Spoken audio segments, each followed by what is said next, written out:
business. Today we're going into challenges for business startups. When we talk about challenges for business startups, we're simply talking about the problems businesses might encounter when they are new. That is what it means. Challenges for business startups simply means the problems businesses might encounter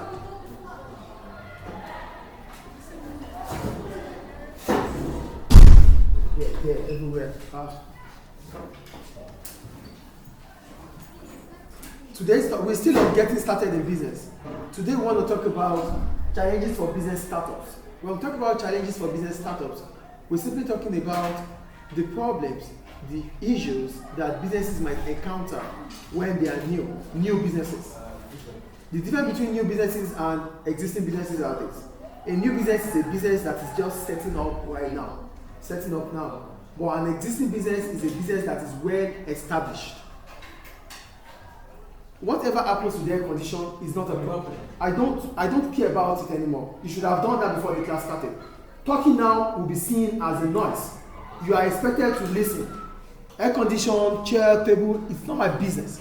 My business is to teach, deliver, and I move. So whatever happens here, it's none of my business. It's not my cup of tea. It's yours. So when you talk about it, I will consider it as noise and interruption. The topic is still getting started in business. Today we're going to talk about challenges for business startups. When we talk about business startups, we're simply talking about new businesses. What are those issues they might encounter because they are new? The first one, ownership structure. As soon as you decide to set up your business, the next thing you think about is the structure of the business in terms of ownership. Do you want to be a sole trader? Do you want to be a partnership? Do you want to be a private limited company or public limited company? Whichever decision you make, you have to put in mind that each decision you make has its risk, has its own liability, and has its control. If you choose to be a sole trader, it simply means you are in charge of your day-to-day running of the business, you are in control of the business. But what happens with your liability? It simply means you have unlimited liability. So whatever happens to the business affects you because of the ownership structure you choose as a sole trader. If you are choosing being a partnership, it means the liability of the business can be spread across your partners, but it's still unlimited liability. If you are choosing a private limited company, it simply means that you are an incorporation, which means your business is different from you. So whatever happens to the business affects the business, it does not affect your personal wealth. So the only thing you're going to lose as a limited company is the amount of money you have invested, not your personal wealth. That makes it limited liability. So one of the things you have to think about is your ownership structure. What kind of business do you want to run? Is it a sole trader? Is it a partnership? Is it a private limited company? Is it a public limited company?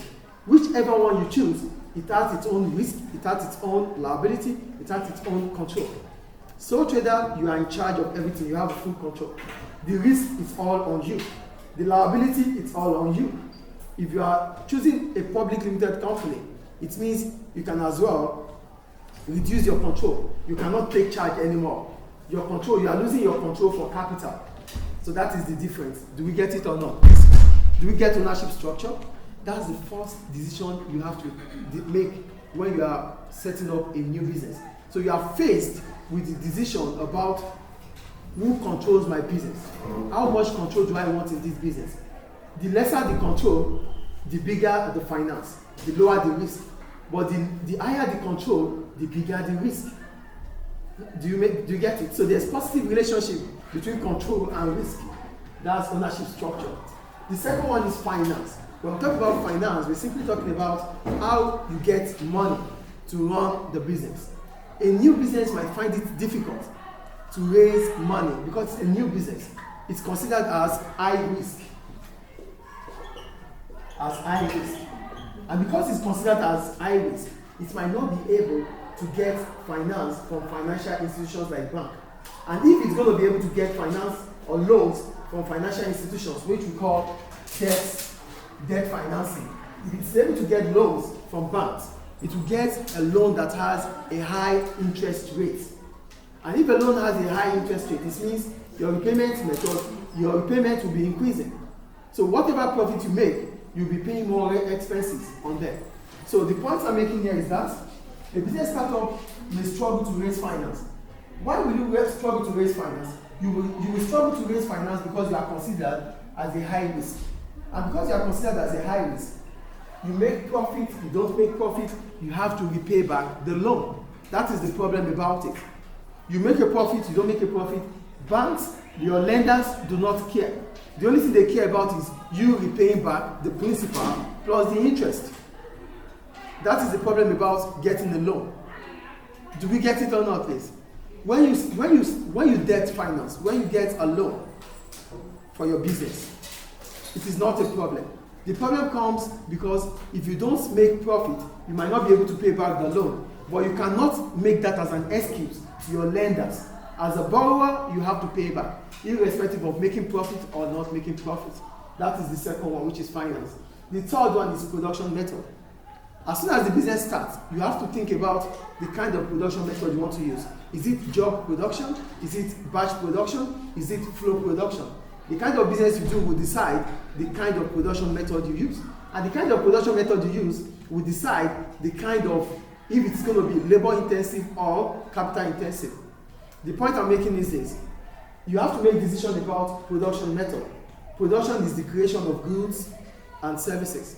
So the kind of production method you use is based on the kind of business activity you encounter or you put yourself into. If let's, for example, you are a cake, you bake cake. That is job production. You don't need a lot of sophisticated equipment. So the kind of production method you could use could be job production because you make cake. Cake are based on specification. Yes or no? So you don't need a lot of equipment to do that. So you might not be capital intensive. But if you are producing probably laptops, you are supposed to use a lot of equipment to produce that. Then you should think about maybe batch production or flow production. Mostly flow production. And if you are a school, you need a lot of teachers. So you need a production method which is labor intensive. You need teachers. You need more workers. So the kind of business you do will determine the kind of production method you use. Do we get the third point here, please? Do we get the third point? Yes. And the second to the last one, staff recruitment. When we talk about staff recruitment, we're simply talking about employees. As a new business, you might not be able to attract skilled workers. Why won't you be able to attract skilled workers? You won't be able to attract skilled workers because you might not have the financial capability to pay them. Just like for me, I might not be able to go to a new school, a school that is just setting up, because I might feel that they might not be able to pay me. So a new business might not be able to attract skilled workers because they don't have the financial capability. Do we understand this point? And the last one is competition. I want to talk about competition. What is competition? Competing. Two things together. Competing, thank you. Who else can define what competition is? Two business compete each other. Competition is the rivalry that exists between different firms in the same market or industry. This is what competition is. So, as a new business, it might be difficult for you to compete with established brand. There's Coca-Cola, there's Pepsi. If there's Latif Cola is just coming in. Latif Cola might not be able to compete with Coca-Cola and Pepsi. Do we understand? Any question about this?